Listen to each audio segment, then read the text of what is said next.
Are you tired of the cost of Polaroid film? Do you want to get more shots per pack? Or do you want a pocketable camera that you can take with you anywhere instead of the other bulky Polaroid cameras on the market? Well, Polaroid has a camera for you, and it's called the Polaroid Go. Now, this is the world's tiniest instant camera, and it's packed with some great features, but is it worth purchasing? Hi, my name is Darren, and I'm here with LearnFilm.Photography, and today we're going to talk about the Polaroid Go camera. Now, stick around to the end because this has a single fatal flaw that might affect your purchasing.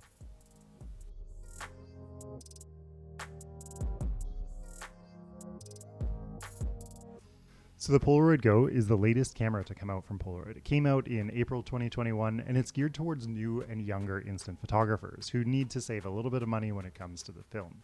The biggest complaint that we all have about Polaroid film is the cost. Getting 8 shots is often not enough, and the high cost of Polaroid film does keep people out of the marketplace. So the Polaroid Go was built to fix that issue. It was built to give people more chances to shoot Polaroid film. This is meant to be the kind of camera that you take with you everywhere when you're not sure if you're going to get a great shot, and when you just kind of want to have fun with the camera and not worry so much about the price of the film.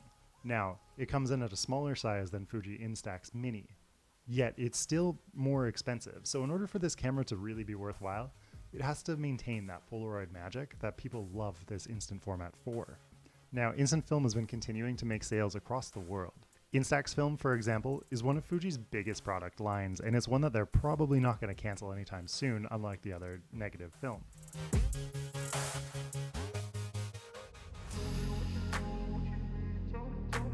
There are a couple of features that make this camera really interesting to me. The biggest feature that I absolutely love is the selfie mirror on the front of the camera. It's a one-way mirror that sits over top of the viewfinder, and that way you can always frame yourself and your friends in your photos without worry. Even from a distance, you can see if you're going to be in the frame. It's truly a great feature that I wish was on way more cameras. Now, the next thing is the double exposure mode. Using the flash button on the back, if you hold it down, you can turn on double exposure mode, which will allow you to take 2 exposures onto a single shot. Now, this is a great feature that unlocks the artistic potential of this camera. And it's something that other cameras like the Mint SLR670 are unable to do, which does make this camera seem like a pretty cool option. So now the third thing that I love about this camera is the lithium-ion battery. So you can charge it once and it's going to last about 6 months. And that means that you don't have to have batteries that are inserted into every single pack of film. And that makes it a little bit more environmentally friendly and a little bit easier. You don't have to worry about the battery running out if it's been left on the shelf for quite a while. You just charge it back up and it's good to go. Now, the last feature that is absolutely critical on this camera is the flash, especially for Polaroid film, which has extremely low dynamic range. The Polaroid Go uses 600 film by Polaroid, which is their higher ISO variety, coming in at ISO 640. But that doesn't mean that it's going to be great in the shadows or indoors. You'll always need the flash to get a great portrait. As well, if your subject is backlit with the sunset behind them, you're going to want to use the flash in order to make sure that the Polaroid is properly exposing your subject's face. Theoretically, the flash should be the device that allows you to use this camera in any situation. But in practice, I've still found that it fails in a few simple ways. So let's get into the downsides of this camera.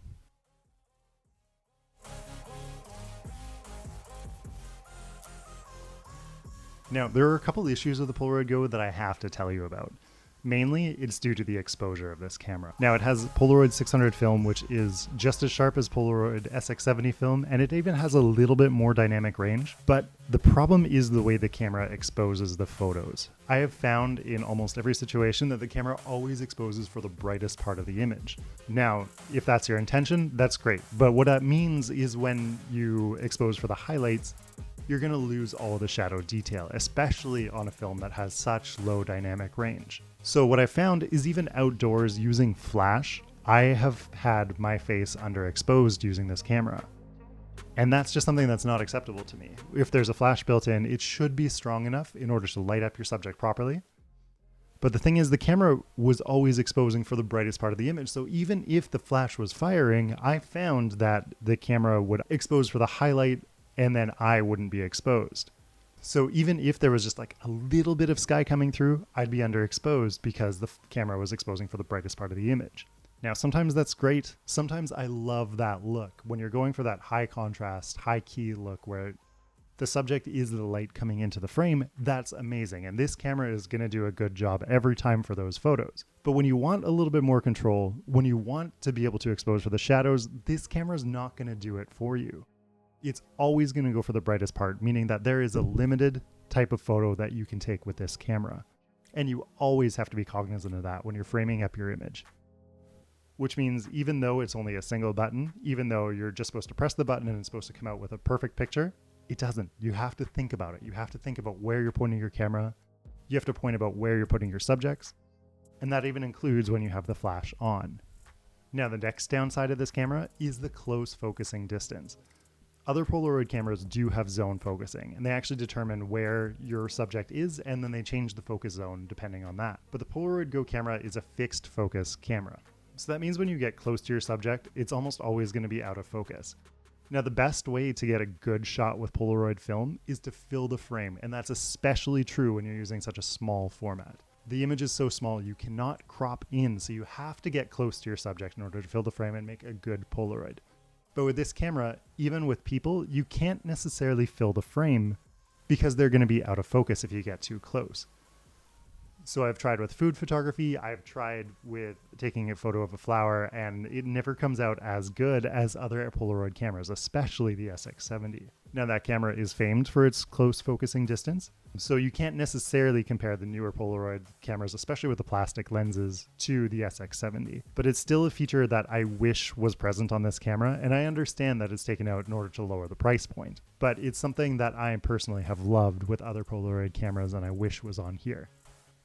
Now, do I recommend the Polaroid Go? Unfortunately, I can't recommend this camera because those fatal flaws make it unusable in most situations for me.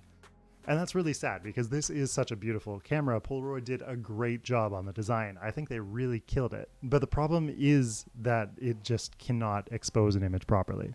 Other Polaroid cameras would usually expose your subject properly, especially with the flash on. This one can't do that. And that means that in most cases, you're not going to come out with a good photo. In most cases of the 3 packs of film that I bought, I didn't come out with a good photo. I only came out with maybe 1 or 2 shots per pack, whereas other Polaroid cameras, I would come out with at least 5 or 6 images per pack of 8.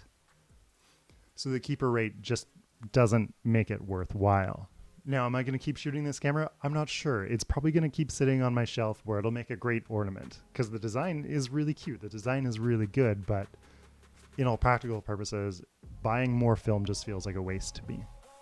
All right, so that's my review of the Polaroid Go. Thanks so much for tuning in. And if you've had any other experiences with this camera, or if you were thinking of purchasing it, let me know down in the comments below. I'd also love to see your photos. You can always tag me on Instagram at LearnFilm.Photography, or you can go to my website, LearnFilm.Photography, to see a more detailed review of this camera. And if you like this review, make sure to hit subscribe and the like button down below. All right, thanks so much, and we'll see you in the next one. Bye.